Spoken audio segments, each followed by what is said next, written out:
అధ్యక్ష, ఇక్కడ ప్రభుత్వ ఉద్యోగుల గురించి మాట్లాడదాం అనేది ఆ సమస్యను పరిష్కరించమని మీ ద్వారా ప్రభుత్వానికి విన్నవించుకుంటున్నాను. ప్రభుత్వ ఉద్యోగులకు రావాల్సినటువంటి టీఏ కావచ్చు, డిఏ కానీ, సరెండర్ లీవ్స్ కానీ, అట్లాగే ప్రావిడెంట్ ఫండ్ కానీ, ఏదైతే వాళ్ళకి రావాల్సిన పిఆర్సీ ఏరియర్స్, డిఏ ఏరియర్స్ ఇవన్నీ కూడా ఉన్నాయి.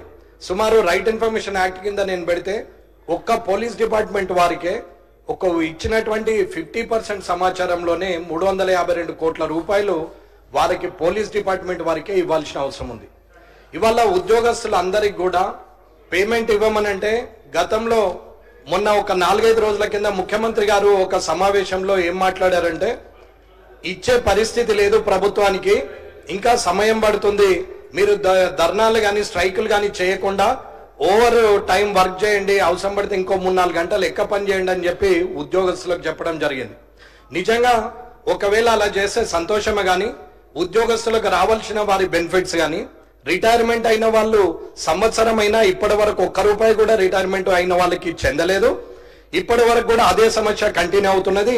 ప్రతి నెల వందల మంది రిటైర్ అవుతా ఉన్నారు. వారికి కనీసము వారికి ఇవ్వాల్సినటువంటి బెనిఫిట్స్ ఇవ్వకపోవడం వల్ల ఇబ్బంది పడతారని చెప్తున్నాం. దీనివల్ల ప్రజలకు సేవ చేస్తున్నటువంటి అధికారులు రేపు తప్పుదారిన పోయే అవకాశం ఉంటుంది అనేది నేను మీకు తెలియజేస్తున్నాను. కాబట్టి ఎట్టి పరిస్థితుల్లో ప్రభుత్వము ఇవి తొందరగా క్లియర్ చేయాలి. క్లియర్ చేయనప్పుడు రాబోయే వల్ల ఉత్పన్నం ఎదురవుతుంది. దీనికి గతంలో 2 ప్రభుత్వాలు ఉద్యోగులకు అగెనిస్ట్ గా పోవడం వల్ల, ఉద్యోగులకు ఇబ్బంది కావడం వల్ల 2 ప్రభుత్వాలు కూలిపోయినాయి. గత చరిత్ర చెప్తున్నది. మీరు అది ఒకసారి దృష్టిలో ఉంచుకొని మీరు వారందరికి కూడా తొందరగానే టీఏడిఎల్ అన్ని కూడా క్లియర్ చేసి యాజ్ అండ్ టుడేకు పోలీస్ డిపార్ట్మెంట్ కూడా తొందరగా క్లియర్ చేయాలని కోరుకుంటూ, ఇలాంటిది మరొకసారి డిలే కావద్దనేది చైర్ ద్వారా ప్రభుత్వానికి తెలియజేస్తున్నాము. గౌరవ ముఖ్యమంత్రి గారు దీని మీద సరైన నిర్ణయం తీసుకోవాలి. పేపర్ యాడ్స్ కానీ, మీ వివిధ కార్యక్రమాలు కానీ ఇవన్నీ చేస్తున్నటువంటి ప్రభుత్వము కొన్ని కోట్ల రూపాయలు ఖర్చు పెట్టి ప్రభుత్వం చేస్తున్నది.